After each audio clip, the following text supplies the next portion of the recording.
Bonjour à tous. En triathlon, il y a pas mal de compétences que j'aimerais avoir et que je n'ai pas développées jusqu'à aujourd'hui. La mécanique en faisait partie. En tout cas, aujourd'hui, une nouvelle compétence que je n'avais pas acquise jusqu'à aujourd'hui et que j'aimerais avoir pour gagner quelques petites secondes sur mes courses, et c'est à savoir le Flying Mount. Alors qu'est-ce que le Flying Mount? Le Flying Mount, c'est le fait de sauter sur son vélo juste après la transition numéro 1, histoire de gagner quelques petites secondes, vraiment les gains marginaux qui vont faire la différence. Dans cet endroit précis, d'ailleurs, j'avais filmé aussi ici, je vous ai expliqué que à l'époque, je ne savais pas faire de Flying Mount. Ça n'a pas changé puisque très simplement, je ne m'y suis pas entraîné et c'est pas le genre de compétence qui s'acquiert tout seul. Je vais vous montrer la technique actuelle que j'utilise, qui est un petit mix. Je cours avec le vélo, je le prends ici et je monte sur mon vélo.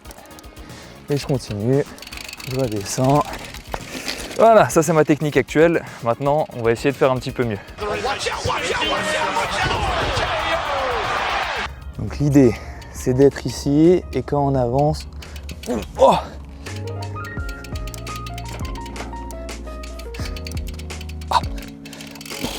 normalement, je suis pas très loin de base de pouvoir le passer dessus. Normalement, c'est comme tout le monde, c'est-à-dire que la selle, elle n'est pas non plus au niveau de nos cages thoraciques. Elle est à peu près au niveau de nos hanches. Ce qui fait que normalement... hop, c'est... Putain, mais ça me détruit l'adducteur là. Mais peut-être que si je montais directement plus dessus... je crois que ça me fait moins mal comme ça en fait. Je crois que ça me fait moins mal quand je m'assois directement sur la zone où je m'assois d'habitude, quoi. C'est-à-dire, tac... Oh, ouais. Au lieu de monter là... C'est-à-dire que je monte directement dessus. Si je le teste pour l'instant, tac. Et après, une fois qu'on sera un peu plus à l'aise, on le fera en vitesse réelle, en courant. Et après, on va pas se le cacher, il faut une petite souplesse de base. C'est-à-dire que si on n'a pas 90 degrés là, peut-être ça mon souci, il faut peut-être juste que je m'assouplisse. Nope. So when starting out with this flying mount, again, just start out with your normal trainers. Ah, c'était pas mal ça. Bon, vous permettez, je me prends une petite pause là, je vais reposer un petit peu l'adducteur parce que sinon je vais finir avec un bleu. Bon, vous l'aurez remarqué, la technique que j'utilise de base, elle est beaucoup moins risquée entre guillemets. La différence entre les deux doit peut-être y avoir en tant que tel 2-3 secondes de différence. La réalité, c'est que ce que j'aimerais faire, c'est quand je saute sur le vélo, je glisse mes pieds directement dans mes chaussures parce que avec la technique que j'utilise, j'écrase la chaussure et du coup après j'ai beaucoup de mal à rentrer mon pied dedans, à refermer la chaussure, etc. Donc je pense qu'entre les deux, j'ai moyen de gagner peut-être un bon 30 secondes en vrai. Au Frenchman, s'il a lieu, j'essaierai de passer sous les 2 heures. Et du coup, c'est dans tous les petits changements que j'ai. Voilà, avec ce matériel, je fais 2 heures 1 seconde. Et avec cette petite adaptation, je fais 1h59 et 59 secondes. Je vous ferai un petit topo de tout ce que j'ai changé, tout ce que j'ai adapté, histoire d'être un tout petit peu plus efficace sur cette course. Bon, le Flying Mount, c'est assez simple, mais après, il y a d'autres compétences que je pourrais développer en direct.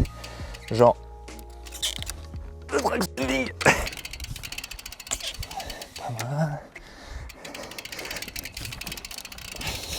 En vrai, il y en a peut-être certains d'entre vous qui sont en train de se dire punaise, un triathlète au bout de 4 ans qui sait pas faire ça, quelle honte. Sachez que quand on fait que de la longue distance, on n'a pas trop l'occasion de s'entraîner à faire ça. Les gains marginaux de quelques secondes sont un peu moins importants. Et j'ai même envie de dire que même Lucy Charles le fait pas. Pour vous dire. She doesn't come from an ITU background, so she's not used to like fast-paced transitions, but that was pretty slick.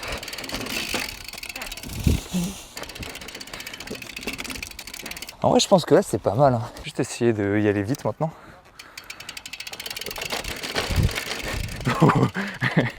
Cette vitesse-là, jamais de la vie. Mets en place ce que tu as appris là.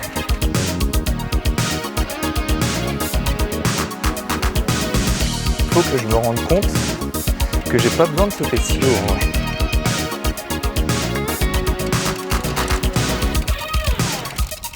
Ça, c'est bien ça. C'est le moment, c'est l'instant. Il a fait le vite dans son esprit, il est parti. Est-ce qu'il va être mesuré? Oui, il va être mesuré. Il vient de tuer le concours, c'est le 3e homme au-delà des 18 mètres. Je vais arrêter là, sur ces bonnes notes.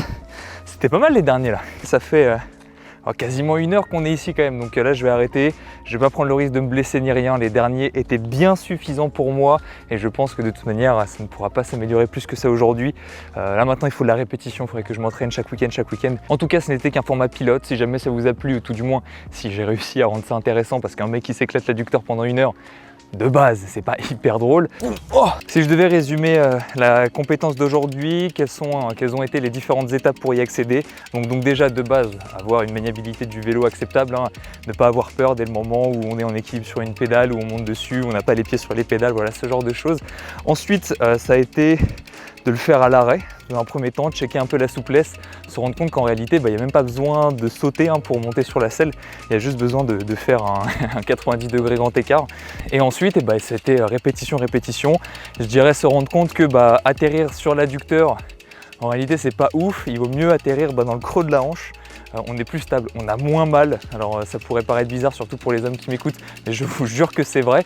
Et à force de répétition, écoutez, c'est de plus en plus simple. Et puis après, pas hésiter à mettre de la vitesse, pas hésiter à mettre un peu de vitesse. On se rend compte qu'en réalité, c'est même un peu plus simple. Là, les derniers étaient pas mal. J'ai pas encore le truc où je suis totalement dans l'air quand j'atterris, mais on n'est pas loin. En un temps relativement restreint, on peut déjà réussir à faire quelque chose qui a 1 ou 2 secondes près et aussi efficace qu'un professionnel. Voilà, c'était le message d'aujourd'hui. Je vais terminer cette conclusion tout de suite parce qu'elle est déjà beaucoup trop longue. À la prochaine, entraînez-vous bien, bye.